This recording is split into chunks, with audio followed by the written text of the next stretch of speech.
What's up, everyone? Welcome to Bluegrass State of Mind, the show where three college roommates talk life, sports, and all the ridiculous things that happen in an apartment we like to refer to as Room 302. We're bringing you stories, hot takes, and the kind of late-night debates that probably should have stayed in the group chat. So grab your headphones, sit back, and get ready for a wild ride through our past college life, sports, and everything in between. Let's get into it. This is Bluegrass State of Mind. What's up, guys? Welcome back to another episode of Bluegrass State of Mind. Hope you all enjoyed your Christmas break. Hopefully Santa came in to visit you all and spoiled you all with a bunch of UK gear. Maybe some of you all got some Bluegrass State of Mind stuff. Colton, I can see that you got a little bit of a little decoration there. Shout out to your sister. Yeah, I like that. But for the ones who are listening in and cannot see the live feed, you'll hear a familiar voice here in a second. Mr. Trey Turner's with us again. Yes, Trey, sir. I think you've been on here like 4 or 5 times now, so you must be a fan favorite. Fan favorite. Whoa, favorite. Favorite, yeah. Got a little- Flavor. Oh, man. Hey, whenever Trey pulled up to the golf course the other day, we was like, he's finally back. And then they all started chanting, Rudy, Rudy. Man, I hadn't played in 2 months. Oh, Oh, hey, it's any time out there is Been better a than being while. at home. it was fun. Enjoyed the weather, enjoyed the company.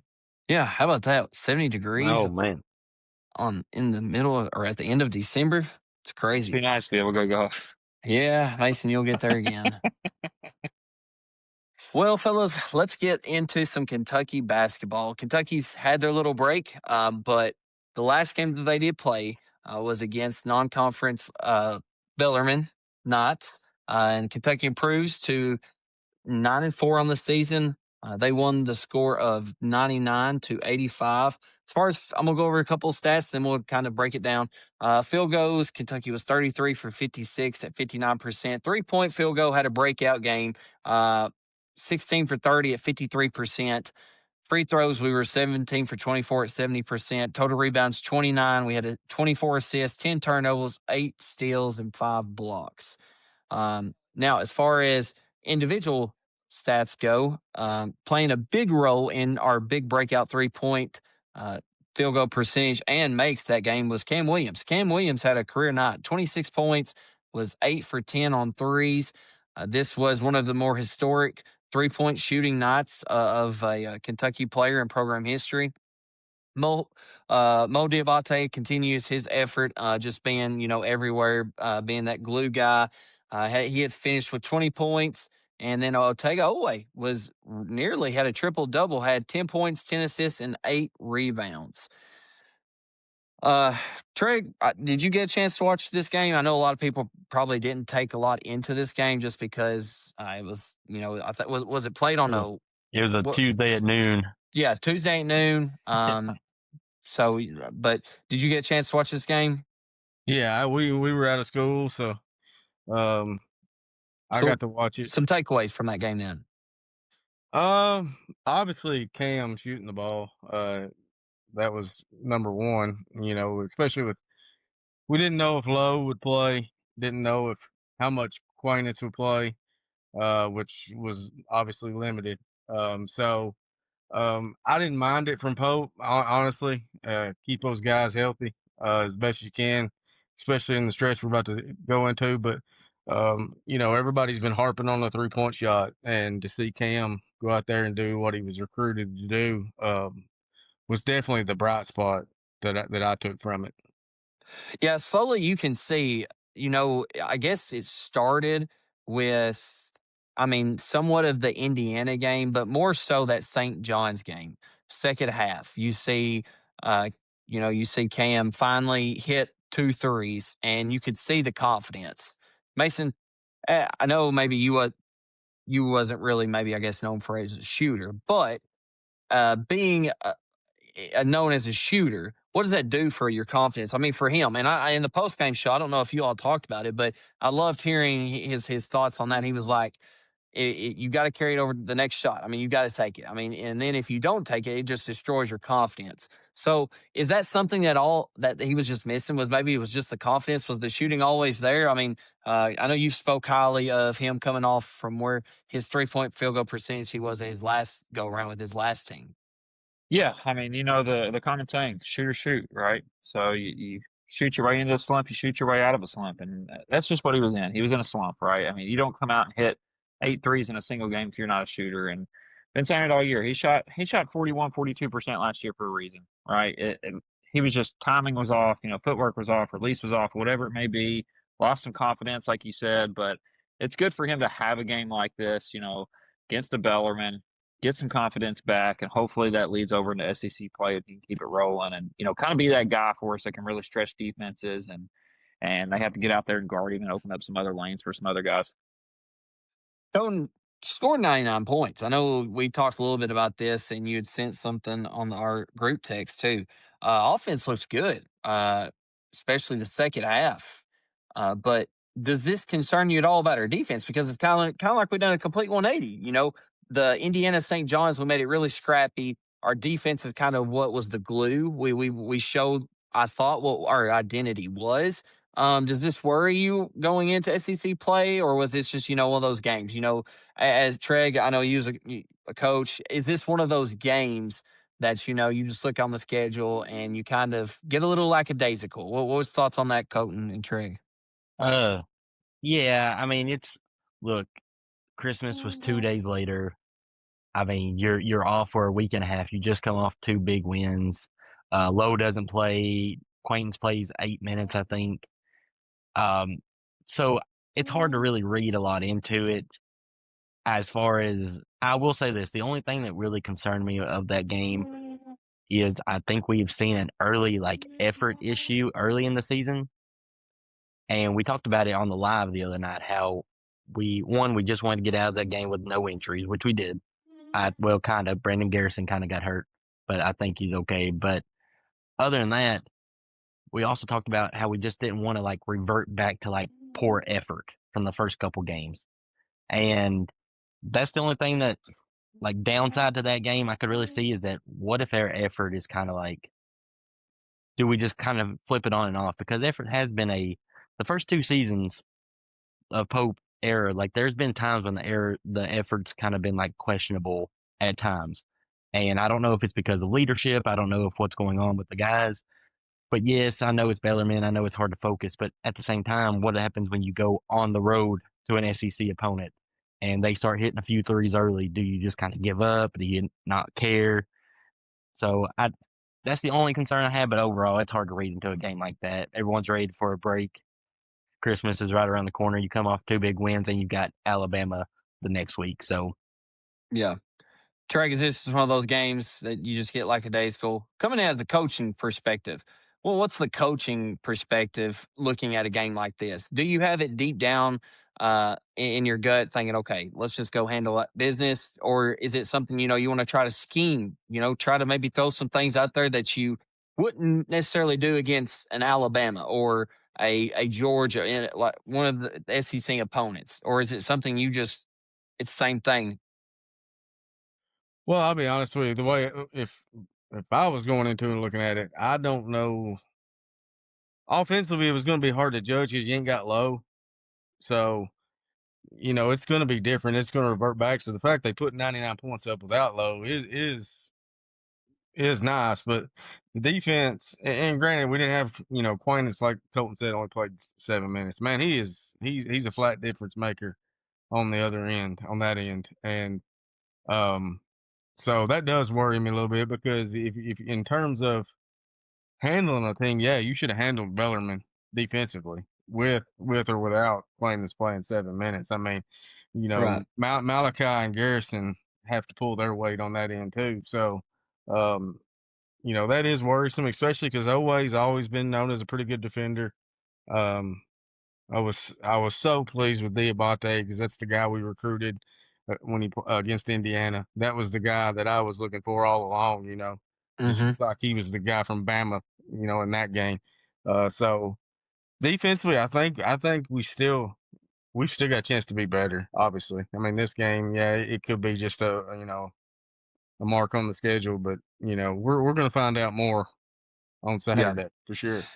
Yeah, speaking of Saturday and Mo Dioubate is going to be making his little homecoming. As many of you all know, if you don't know, Mo Dioubate did transfer from Alabama, and that is who we will be opening up SEC play with.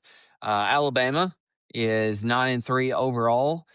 Mason, this Alabama team has an identity. They've had the same identity, I would say, probably for 3 or 4 years now. They are going to play a very fast-paced type of game. They get up quick shots and quick threes up, and it's a blink of an eye. Right now, they are averaging 95.1 points per game. They're averaging 17-plus assists per a game. They're nearly 38-plus boards a game, which is giving them extra possessions. But then just breaking, the two people that the ball is going to be in the hands of most of the night is going to be Philon, however you want to say it, Junior. He's averaging 22.4 points per game, 3.7 rebounds, and 5.5 assists, and shooting from the 3.43%. And then the other shooter, Holloway, is averaging 16.6 points per game, 2.6 rebounds, 3.9 assists, and also is shooting at 43 points or 43% from the 3-point line. This team, is this a team that, looking ahead of, Mason, and this is for all of you, but we'll start with Mason. Is this the kind of team that could give us fits because of how fast they play? And necessarily, we like to, our defense, yes, can be aggressive, but it's not the St. John's team. The St. John's team was aggressive, but most of their stuff was going downhill. Alabama's going to spread you out, and it's going to be quick transition threes.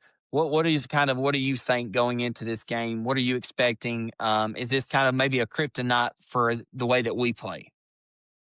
Yeah, I mean, it's like we said after the St. John's game. I think it's going to be very interesting to see how we handle teams like this and see what we do. I think from what we showed in the St. John's game with our physicality, our athleticism, you got Quaintance down low. I think, with teams that play this fast, try to take them out of their comfort zone, run them off the 3-point line, right? Make them take those mid-range jumpers that they hate to take, or let them try to get to the rim. When you got Quaintance down there, when you got Mo Dioubate, when you got those physical athletes, try to take them out of their game. Try to run them off the 3-point line and see what we can do. That'll lead us. It also helps us too, because if they're not knocking down shots, then we can get out in transition. We don't really have to run our half court sets, right? So it'll be interesting to see. I mean, if they're knocking down shots that we're contesting and things, tip your cap, right? There's nothing you can do there. But as long as they're not getting open looks every time, we're contesting things. It'll be interesting to see. I hope our physicality comes out, and I'd like to see at some point. I don't know that he's quick enough, but I think he's long enough that he can guard either one of these guys. Kam Williams on one of these guards. He's been really good defensively. I think he's athletic enough, long enough. Put him on one of these guards. They like to get guys and break them down. Let him use his length, make him take tough contested shots, and see what he can do with that. Cohen, a lot of times, whenever you have a player who comes back to their old team, let's just take away last year, Oklahoma. There's almost this sense of a feeling that you have to prove something. Like, I left because you wasn't doing right by me, and I'm going to come and I'm going to show you that I'm the best, and you should have kept me. You should have wanted me more. Do you see that possibly happening this game with Mo Dioubate, especially it being at Alabama? It's going to be the first, the first true road game, I guess, for us, other than Louisville, and that's been a long. It feels like an eternity since we've had a true away game. And then also, the fact that it's opening SEC play. I mean, do you think that this is going to be something that Mo Dioubate could get caught up in and try to prove himself? And if he does, is that going to hurt us, or will that maybe help us? So to me, Diabate has improved since he came back from injury, in the sense of those early on, those first few games, he was shooting a lot more threes than he needed to be shooting. That is just not his game. Not saying he can't make one or two, but and that's a benefit if he can step out there for one or two a game to shoot them. But he was shooting 4 or 5 a game. He wasn't around the basket like he needed to be. And then against Indiana, and I mean, he just lived in the paint, right? The hard nosed rebounds, the playing good defense, the putback, buckets. That type of stuff is what Diabate's best at. And if he doesn't get caught up in like, hey, I need to get mine because I'm back at my old school, and he plays like he did against Alabama, I think he could have a big game because the physicality and aggressiveness is good unless you take it to the point that I'm trying to get mine instead of just I'm trying to dominate my area. So it just depends the mindset that he comes in with. If he comes in with that type of mindset, I think he can be very, very tough down low. I think he can get a lot of rebounds. I think it can cause a lot of, trouble for them as they drive down the lane and rebounding. But if he gets in that mindset that I want to pull this three and I want to do this stuff to try to get mine, it's not going to work out as well probably. So hopefully he doesn't get caught up in that way. Trey, I think for me, I don't know how you all feel, but I want to hear your thoughts on this. Right now, I'm kind of just feeling like I don't really know what to expect. And what I mean by that is I don't really know what to expect from our two most important players right now at this moment, and that's Jayden Quaintance and Jalen Lowe. What are your thoughts going into this game? Because, we're coming off of a game where Jalen Lowe didn't even play. Jayden Quaintance was restricted minutes he played 7-8 minutes. And then the game before that, Jalen Lowe got hurt with his shoulder, so he only played the second half, really. And Jayden Quaintance was still on restricted minutes. Where's your head at going into this out? Because, this is a big game for us. This is an opportunity to pick up a quad one win on the road. There's not going to be many opportunities like this in the SEC this year. It's a complete different league than it was a year ago where you had it every night basically in league play. So, what is your expectations going into Saturday as far as looking at how much Jalen Lowe and Jayden Quaintance are going to play? All right, to answer your question, I'm gonna back it up just a little bit in terms of, to me, when you look at how Pope put this roster together, we all thought, seeing the numbers, scoring wise, but he loaded up on guys for defense for the SEC play. So this is what he recruited those guys for this particular game. To me, in particular, on the road at Bama, I don't know that we're going to have a harder game. Maybe outside of Florida, Maybe at Tennessee, which we've had good success or there at of Arkansas, late. maybe. Oh Yeah. never. But still, There's a few. Bama, There's a few. in my mind, Bama, Yeah, maybe Alabama's a tough place to play. because of the style that they play. So you look at the physicality, which all of you talked about so far, and to me that's why you recruited them. So we harped on this offense. They're not making threes. Okay, that's just not the team we are this year. So we are kind of to me, and even with Lowe on the floor running the offense, we still are more of a bully ball team. We've got to run it through way downhill. And then, if we shoot 23s a game, I'll be surprised in SEC play. Just because I don't know that, if we're taking more than that, man, I don't know that we got the shot makers to do it. So, I wouldn't be surprised if we don't see a lot of that, I just call it, mucking the game up, with the, Cal used to do it all the time to try to limit possessions because his defense was so good. So, and I'm not saying Pope will do that, but, I think the St. John's game, especially in the second half, showed a lot of what we might go to in SEC play. Even though we scored a lot of points in that game too in the second half because Lowe was on the floor, and he's just such a difference maker there. But the defense is what I'm very interested to see, because if it holds up against Bama at Bama, it can hold up anywhere.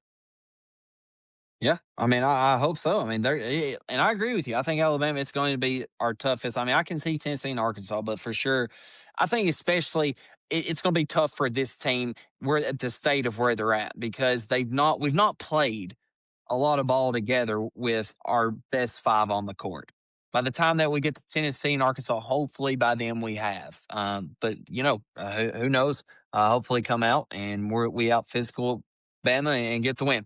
All right, well, let's move on to segment number 2. Segment number 2 is going to be draft or pass, the Kentucky edition.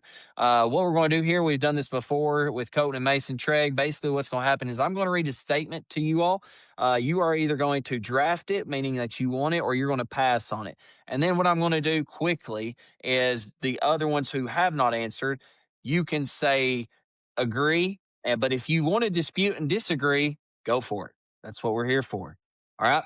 we'll start with Mason. You're at the top of my podcast that I'm looking at, so we'll start with you. Go to Colton, then Trey. Colton or Mason, yours is draft or pass. Kentucky finishes top 3 in the SEC. Draft.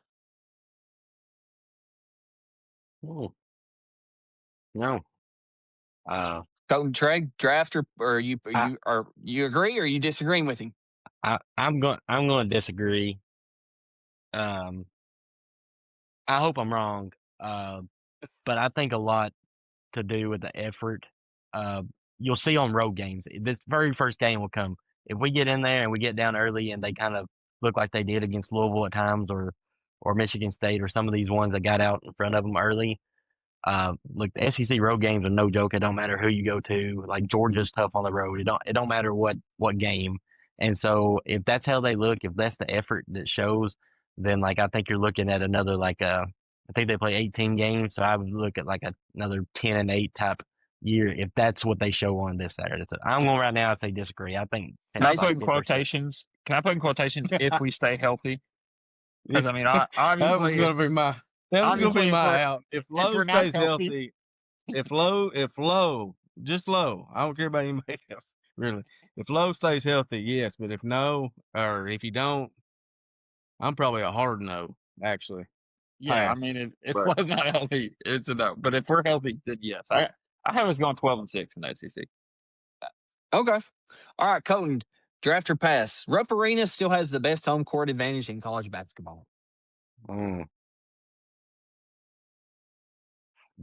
I'll say this. I'm going to say draft. I'm going to say draft. I'm going to say draft. Okay. Hard pass. I'm going to say draft. I'm passing too, just because you had some of these like Cameron and like if we could get more of the students, the more lively crowd, down around the court, getting a little bit more pumped up, have a little bit more action. I know some of the bigger games have been good, here recently, but you just think about some of these other stadiums, like Cameron Indoor, for example. You got all those students right there around the court. How electric it is! I know it's a lot smaller, so it kind of amplifies things in that small area. But yeah, I'm gonna pass. Kansas.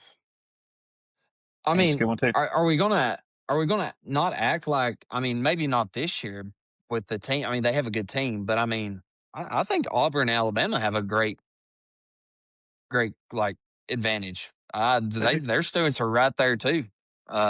Just in SEC, but the atmosphere is a little different. I agree on that part. That it's just not the same. But as far as well, let's ask this question. Are you talking about for the big games? Or are you talking about for the whole home schedule? I mean, it just is the best home court advantage is all it is. But you know what I'm saying? Like I agree. You can put that into. Is it for the best games or is it for the entire? I would just say night in, night out. Night in, night out. Rupp's up there. Night in, night out. No doubt. Yeah. Just because we have sellouts every, every home game pretty much. That's what I was referring to. I was at the North Carolina game. Duke's smaller, man. I mean, they only putting 5,000 in there. Yeah. But Kansas is pretty loud. Yeah. I mean, I don't know. I was at the North Carolina game and it was midnight and literally there's not a person sitting. There's not a seat in the whole place and it's midnight. And you're talking about one of the biggest arenas. Like, people don't realize how big Rupp Arena is compared to a lot of college basketball. Like, it's one of the biggest arenas in college basketball. So just the lights of, like, the size of the stadium itself, I think it is, hands in. I think we also look at these other stadiums when we play at them, right? We like, oh, their home court advantage is awesome. Like, you don't see a lot of, like, the Auburn games when they're playing a nobody, like a Bellarmine, right? Like, you don't see those type of. No, that's a good point. All right, Trey, draft or pass. Mark Pope is the right coach for Kentucky and moving forward right now. I'll draft that.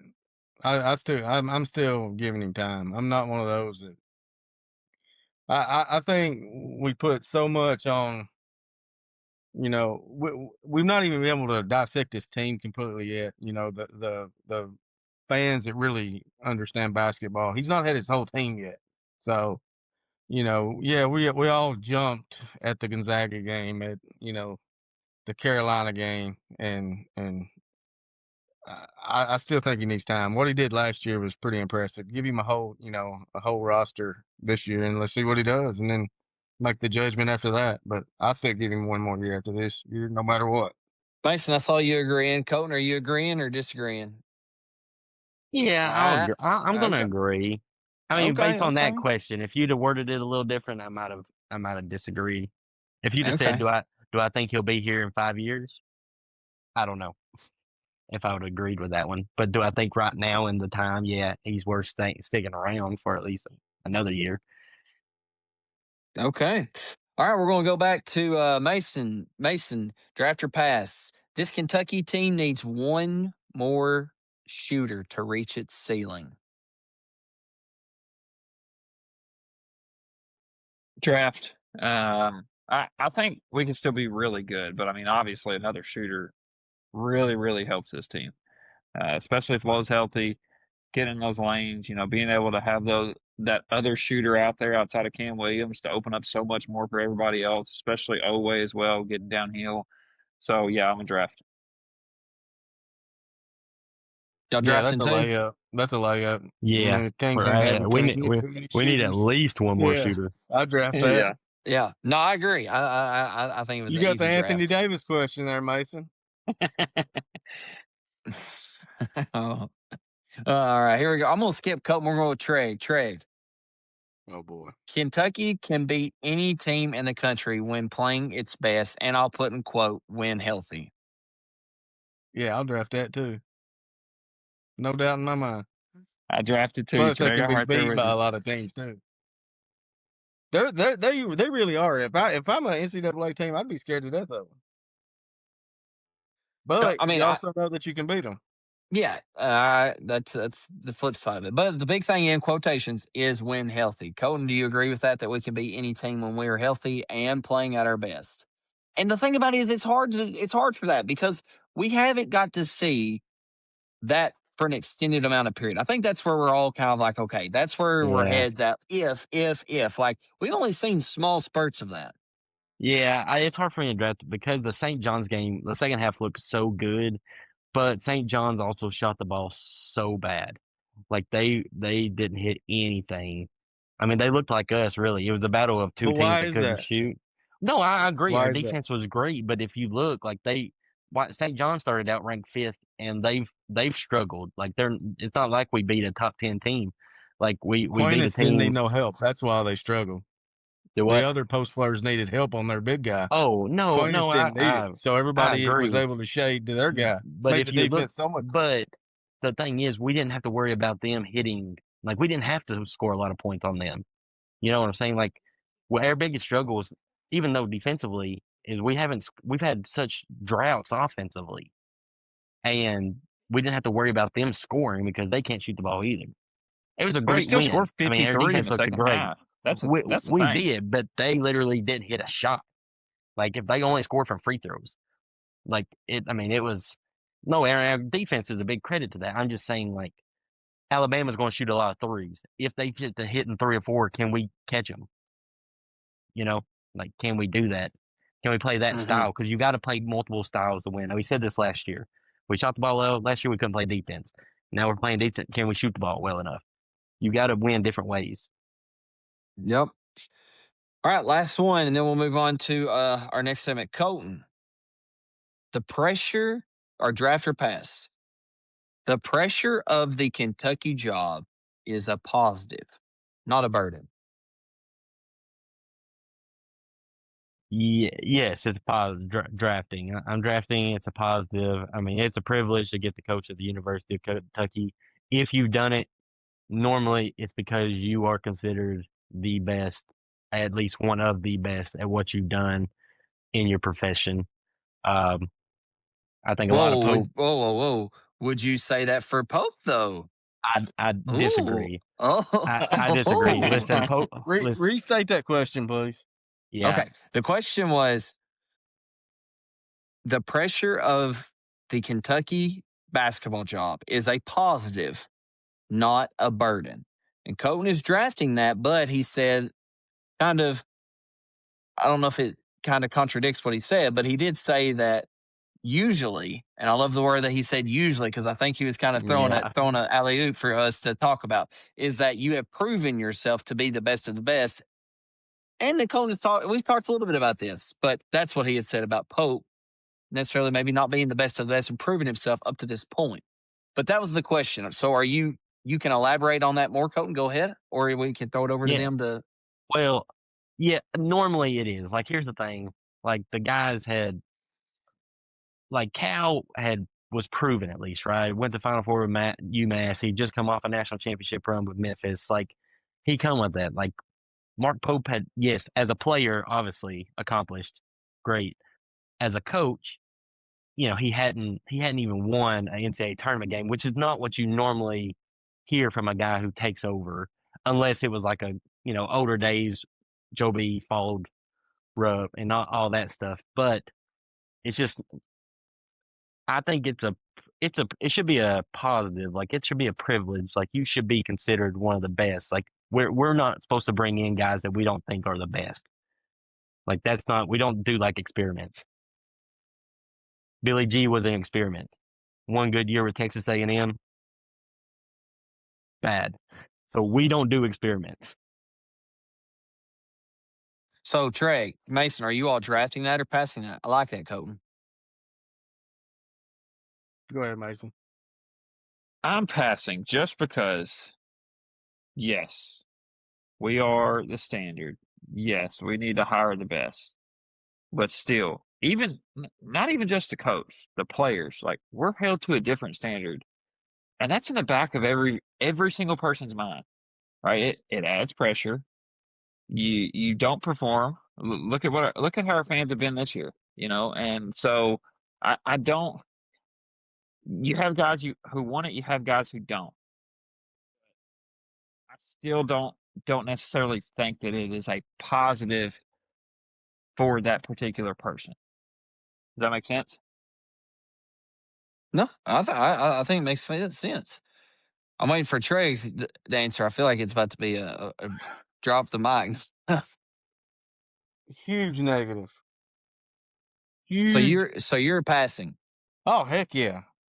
And if I could cuss, I would say huge negative. Cal said it best. Not every player can play here. All right. So why is that? It's the pressure. So, even for coaches, same thing. Like, you look at when Cal had that introductory press conference, and you see how jet black his hair was, and then look when he left. Okay. Then you look at the beginning of Coach K's career. He looks like the same guy. Same thing with Izzo. They all look the same. Bill Self. I don't know. Bill Self, he's starting to look like he's been in and out of the hospital. Which Kansas is that's a lot like Kentucky. But he's too much in scandals I'm himself. saying, man, that's why. Expectations, yes, expectations are a privilege because that means you're probably doing something. But in terms of pressure, it's a big negative for me. I mean, yeah, look at our fans. Our fans are crazy. I mean, you guys are doing a podcast. Yeah, that's crazy. I mean, think about it. How many? And there's a bunch of Kentucky podcasts. How many people from Duke are doing podcasts? Tyler Glass ain't doing no podcast. We're crazy. We wouldn't listen to that nonsense. We're crazy. So yeah, huge negative. I'm gonna agree with Colton on this one. I think it's a positive. I think you've proven yourself. I see the negativity, but it comes this. But like you said, Cal said best. This job is not for everyone. That everybody can't play here. That's a positive. That says a lot about your program and that you are the standard. But I see both sides of it. It's a very tough topic and answer for that. But that completes our UK segments. Let's get into some NFL talk. Colton, Bulldog, Matt, take it away. All right. We're going into the final week of the NFL season, and there are a bunch of big matchups going on. So, I mean, there's been a while since this many games really mattered going into the final week. But just starters, the Steelers get beat by the Browns, right? Lamar Jackson doesn't even play. The Ravens go into Lambeau and beat the Packers without Lamar Jackson. Not Derrick just Henry the goes Packers, crazy. Mason's Packers. Mason's Yeah, our defense is Packers garbage now without beat 'em. Micah. Suddenly, it was looking like, oh, the Steelers are going to make it in. And we're not going to have a playoff with Jackson or Burrow or Mahomes. And now, all of a sudden, the Steelers or the Ravens go on the road to Pittsburgh to play for a winner goes to the playoffs, the loser goes home game. And with all the momentum on the Ravens side, DK Metcalf suspended for this final game. Darnell Washington broke his arm the other night. Calvin Austin's out. TJ Watt's got a collapsed lung. I'm just saying it's not looking good for the Pittsburgh Steelers. But that's just one game. The Buccaneers and the Carolina Panthers also playing for a winner go to the playoffs, unless there's some scenario here the Falcons win this game and they win next week, then it doesn't matter. Like the Panthers get in somehow because of head-to-head. But still, that game is a very important one also. And there's also 3 teams playing for the number 1 seed in the AFC: New England, Jacksonville, and the Broncos. I mean, who would have thought we'd have said that, right? I mean, you've got those 3 teams playing for the number 1 seed on the final week.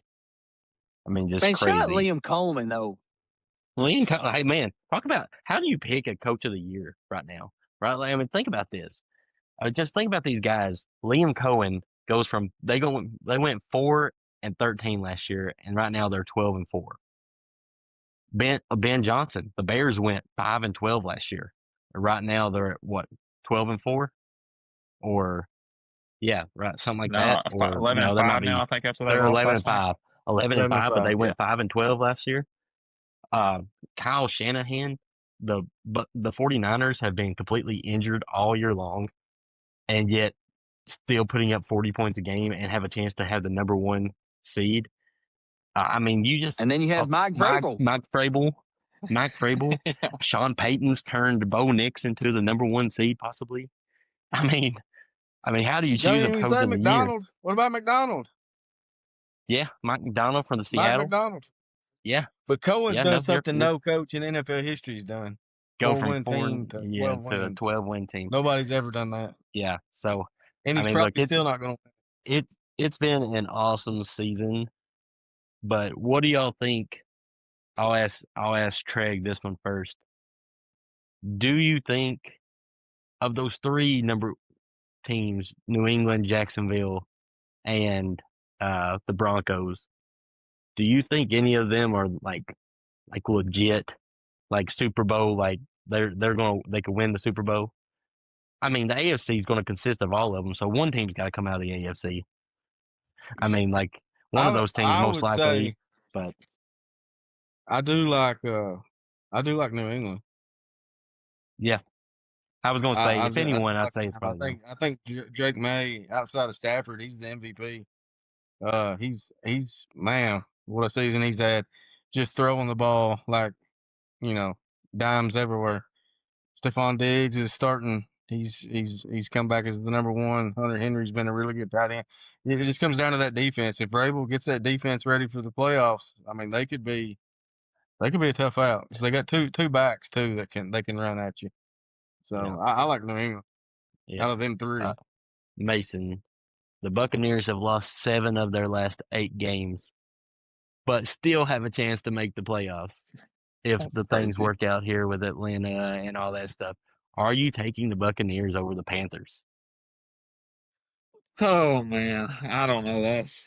That's tough. They've just, I don't know what happened, honestly. I mean, they were all banged up and they got healthy a little bit. Got Godwin back. Evans has been in and out a little bit. Egbuka's just kind of fallen off. Like he's kind of been nothing since his hot start to the season. I do think that I'm gonna go with the Panthers here. I'm gonna ride with the Panthers. I think that they get in. Bucks are just struggling right now, and I think the Panthers get the win. All right, and DG, finally, assuming Lamar Jackson does not play still, does Tyler Huntley take the Ravens into Pittsburgh and lead them to the playoff? Oh, absolutely. Listen, I think that momentum is a real thing. I 100% believe that. I believe that when you have momentum and you see a team struggling, and not just on the field, but internally with other things. I mean, just the little thing that DK Metcalf like that hurts your organization and your focus for moving forward. You got Aaron Rodgers, who I mean, is having an okay year, but I think with the way that the Ravens had played this last game, I mean, Derrick Henry, what do you have? Five? Or no, five. How many He touchdowns do had you 4 have? touchdowns, Four, 216 four touchdowns. yards. Yeah. So I mean, like they're playing good ball. Yes, would it be a plus to have an MVP on your team in Lamar Jackson? Yes, but I mean, you've proven that you can go win on the road, so just do it again. But I do want to take it back real quick to the question you had about these teams that the Patriots, the Jacksonville, and And the then Broncos. who was the other one? The Broncos. The I think Broncos. they all absolutely have an opportunity to make the Super Bowl. I think this year is one of the wilder years on how open it is. You don't have the Kansas City Chiefs, who are like that kryptonite that you're like, you don't want to see. I think the only other team that you see that's going to be still that you got to beat is the Eagles. Other than that, I mean, because I feel like there's just times where the Eagles, they just find a way. But I mean, the Rams, 2 or 3 weeks ago, I thought the Rams were going to be one of the bet. They struggle. I mean, look at them right now. You have other teams that are just not who they once were. So yeah, I think it's wide open this year. And the Bills, they struggle still. I mean, like they don't have the weapons. Thought Josh Allen had an opportunity to solidify another big time game last night and just missed his opportunity. But That's that throw usually he big does time. come up in the clutch moments. Yeah, my sleeper pick to come out of the AFC, make the Super Bowl, the Texans. I mean, Telling you, I don't watch want to out. play the Texans right now. Defensively, Their defense I is mean, legit. and they have the number one road defense too. It ain't just a home. Like, I mean, it's the number one road defense also. They're legit. But I'm I will telling you. say, Josh Allen is still going to be the best quarterback in that playoffs. And I know they'll have to go on the road, but still. Can the Eagles score enough is going to be the question. Because you got the Rams, 49ers, and Bears that are putting up a lot of points. Can they It's score true. enough? That's Yeah. my question with the Eagles. Yeah, I think what did they have, like 16 or 17 yards of offense, total offense in the second half last night? Is that right? I mean, it was ridiculous. It was I mean, brutal. I know the weather was bad, but against the Of course, Bills the defense too. weather was pretty.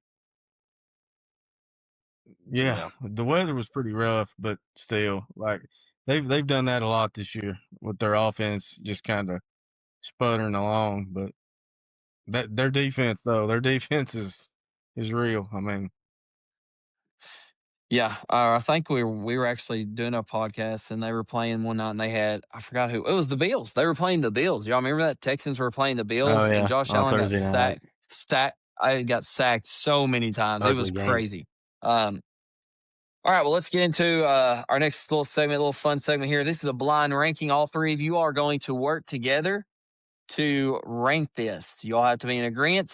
This is going to be a blind ranking for the most important traits for a championship college basketball team.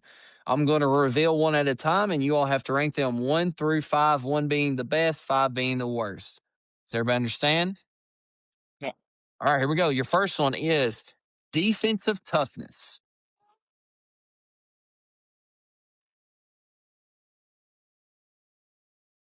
All right. 2. Anybody going? Y'all all got to be in agreement. Talk it out. I was gonna say 2 or 3. So I was gonna say Craig said 3 2. just because when's the last time we've seen a team like defensive toughness has won them a national championship? You know, like yes, it can get them close, but like guards win in March. Yeah, but my argument to that would be is you still got 1 or 2 things that's going to go above it, or 1 thing that's going to go above it if you go 2. I think it's a big part. I mean, you just don't see a lot of national champions just outscore everybody. You know, there's got to be some toughness on that end. Even your Dukes. I mean, and some of those Kansas teams, they were still tough on defense, even though those stars shined on the offensive side of the ball. To me, defense, you still got to have defensive We're toughness. thinking 3 or 2. You know, I'm good with either one. I'm good with either one, Let's too. go 3 just in case he gives us something. Let's go 3 just in case.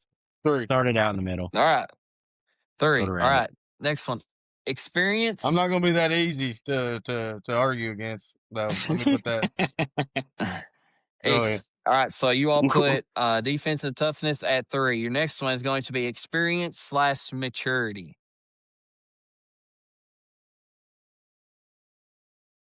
Ooh. I'm just trying to think here.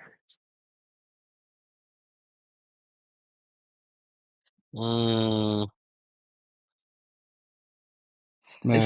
these back end ones are terrible. I don't know, man. It's either 2 or 4. Yeah, I don't know. 3. I think he's got a few better ones. I was going to say 4. I'm fine with that. Because I feel like you got to have a little bit of a mixture of both, so I'm fine with that. All right. So you are going for 4. It's almost got to be that in the NIL world, though. They're all old. So you got, So you got defensive toughness at 3, experience maturity at 4. Your next one, coaching adjustments.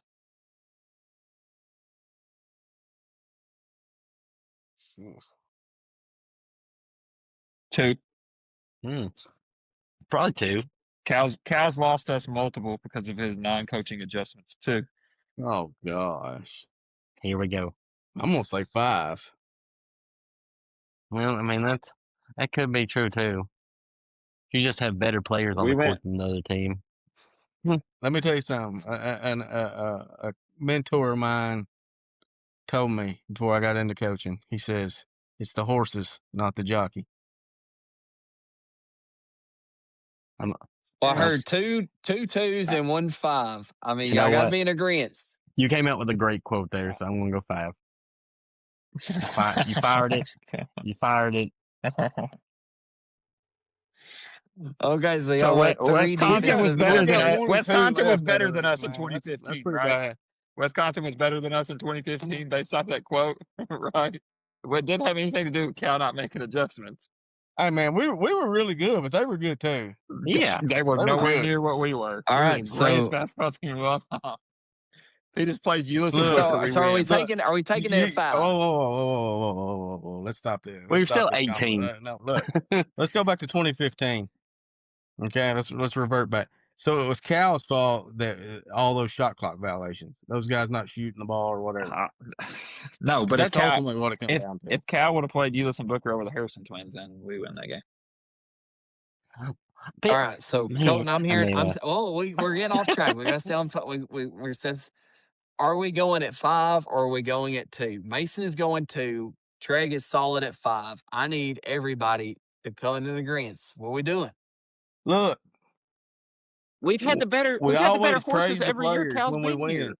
We praise the players when we win. So in terms of the national championship, it's all about the players. So coaching, I mean, it's 5.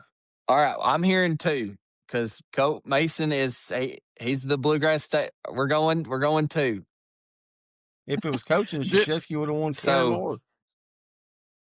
We've got defensive toughness at 3. Dylan's doing this. Experience maturity at 4. Dylan's doing this on purpose. Coaching adjustments at 2. All right, your next one: shooting and spacing. Oh my God! Like shooters and spacing the floor out. Did we end up putting that one at 2? Put it at 2. Coaching was at 2. Colton was at 5. I'll leave that. Oh man, how do I get out of this thing? If y'all are both at 5, then majority. No, if we're at 2, then shooting spacing is 5. I don't care what I was just trying to get Mason going. Shooting and spacing is 5.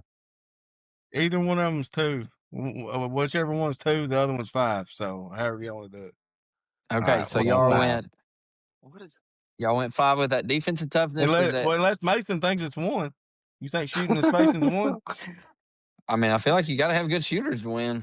I mean, I'm trying to figure out what's left here. I'm saying, Houston don't think so. yeah, and they don't win national championships. They just get By close. George, they should have. If it wasn't for Walter Clayton, they'd have one.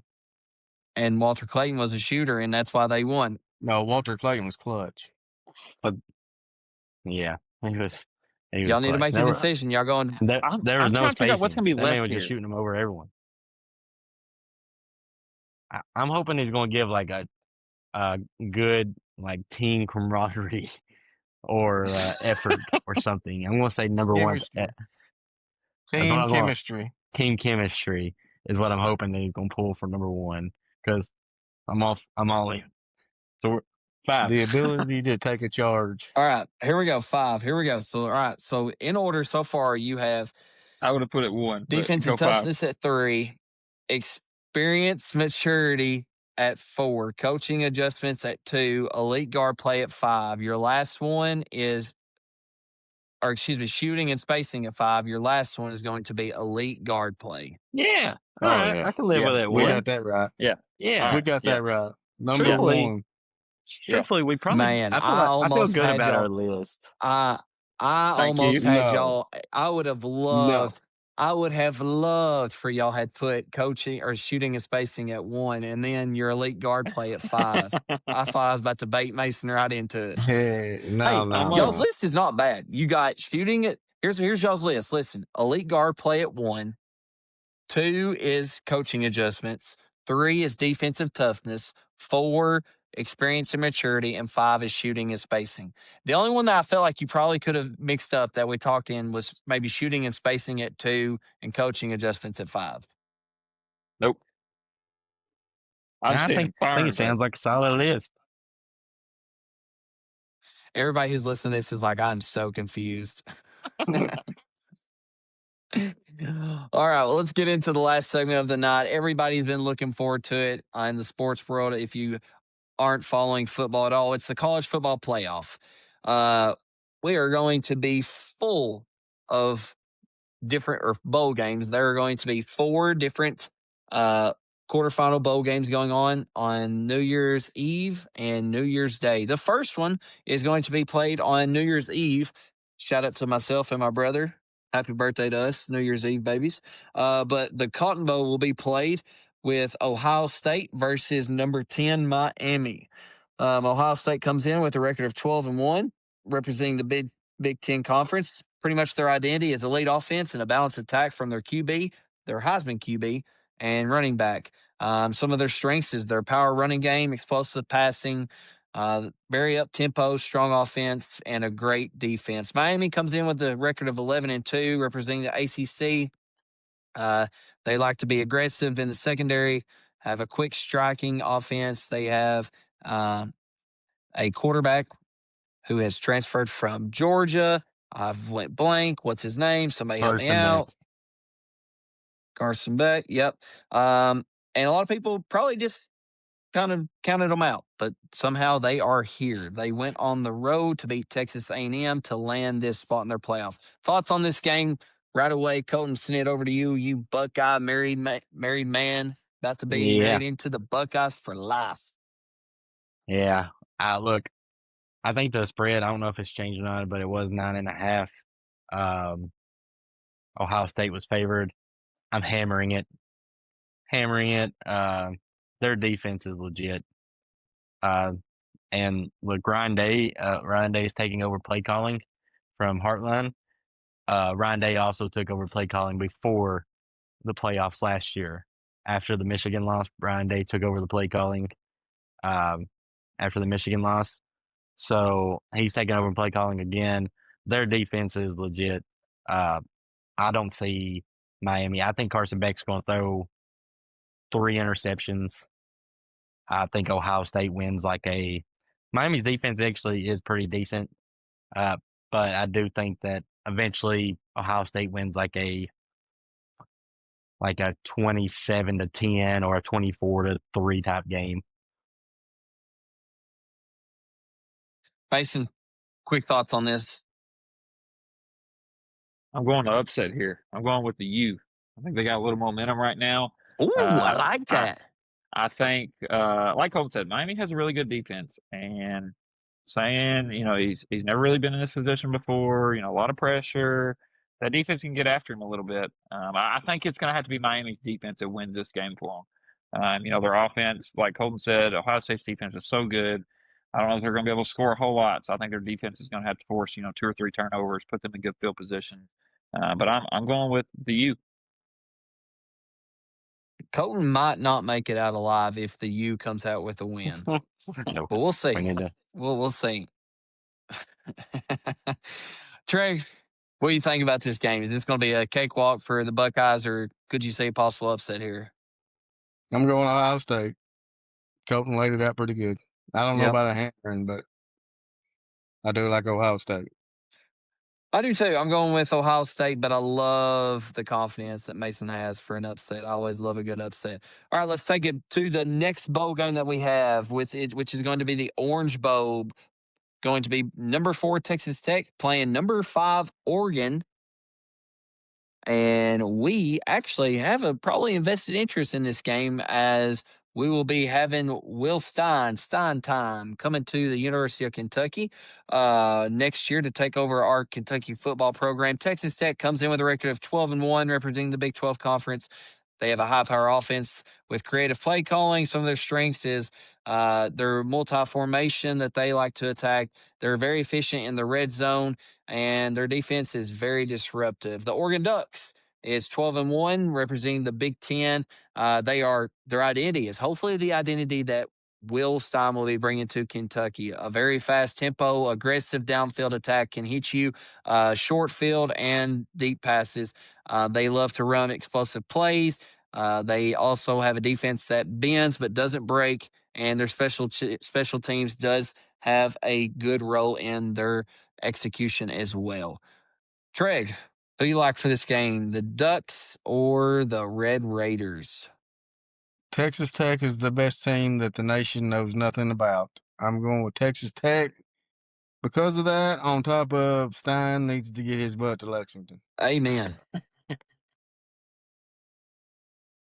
Colton, what you got? Yeah, I'm going to go Texas Tech too. I think they're more physical than Oregon. I think Texas Tech defensive line, that linebacker that was up for Heisman, he's a real deal. I think they're just more physical than Oregon, and Oregon don't seem to normally do very well against physical teams. So, Mason, thoughts? I'm gonna go Oregon. I'm gonna go opposite of both of them again. I think that I don't have the record in front of me, but has Texas Tech beat anybody outside of BYU? I think BYU twice, and that's it. Yeah, but I don't think BYU's that great either. Now, who did Oregon beat? So I just think Oregon's been here before. But who did Oregon beat? I know. Yeah, they lost to Indiana. Yeah, I agree. USC, but I think, just was their think best win on the season. that Oregon's been here before. Yeah, probably. I think Oregon's been here before. I think they got better players, and I think Will Stein's going to come out and pick that defense apart. Yeah, for me, I feel like it's a little bit of both sides here. I agree with Treg, as I really want Stein and Lex. I want him there. I want him to be when the recruit. I want him to already be there and establishing the program for next year. But at the same time, I'm gonna rock with the Oregon Ducks here. I think that Stein is on a national platform right here, and he's going to showcase what he's going to bring to the Big Blue Nation for next year. So I got the Ducks rolling over the Red Raiders. The next game is probably the most anticipated game for, I would say, more of the Southerners, because you have Roll Tide Alabama going to play number 1 Indiana. And I think there's a little bit more to this game, because there was always this picture of Alabama should not have been here. But then again, you don't want to see Alabama. You don't want to play Alabama for a lot of reasons. Maybe is it because of the name written across the chest, or is it because they're actually a good team?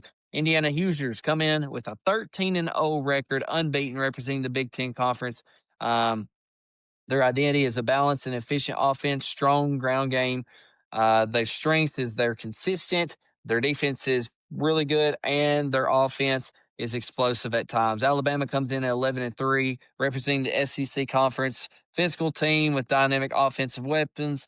They have a power running game with balance of schemes, and their defense front that pressures the QB is a high level.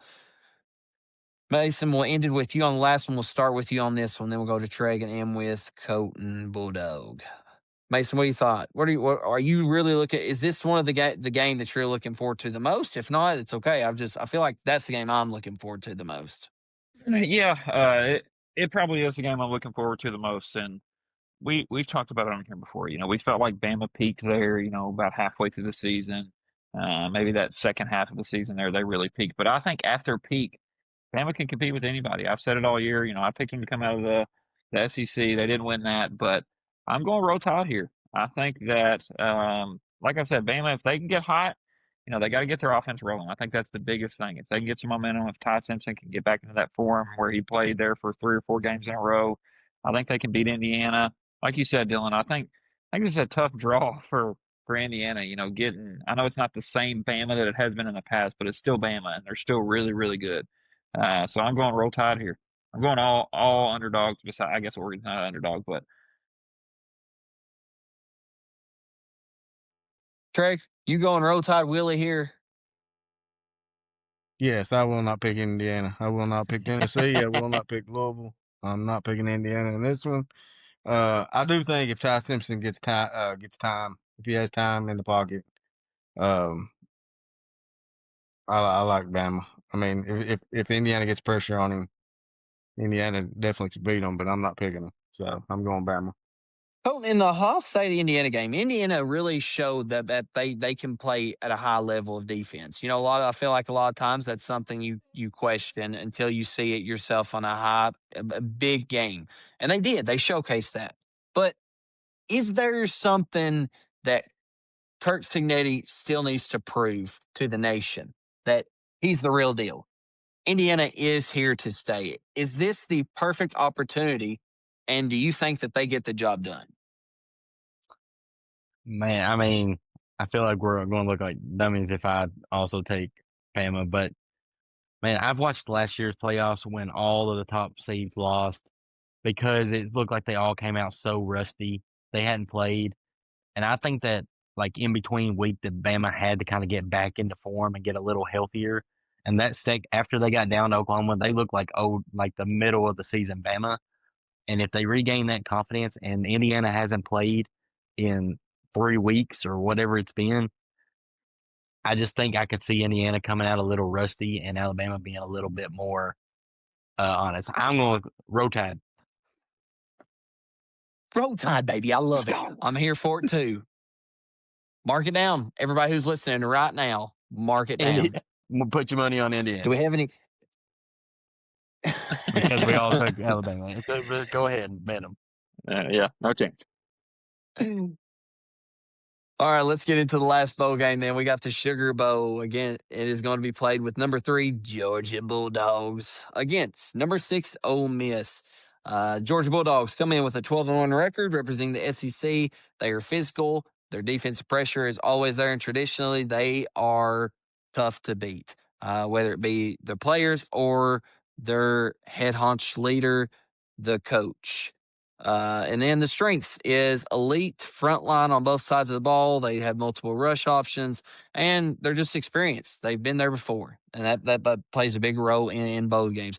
Ole Miss is coming in with a 12-1 record, representing the SEC as well. Fast-paced team with a dynamic offense. They're explosive passing games. They're versatile, high scoring potential. However, though, they do not have their leader, Lane Kiffin, leading them this game, nor did they have them last game, but that seemed to have not really affected them too much. But who was it they played? They played James Madison? Tulane. Or Tulane. Tulane's a different, or Georgia Bulldogs is a different beast than Tulane. Now, let's not forget, earlier in the season, Ole Miss had Georgia on the ropes. Should have won. Does this play a factor going into this game, or is this going to be something that's going to be pretty much done in the first half? Trey, what's your thoughts on this game? I'm taking Ole Miss.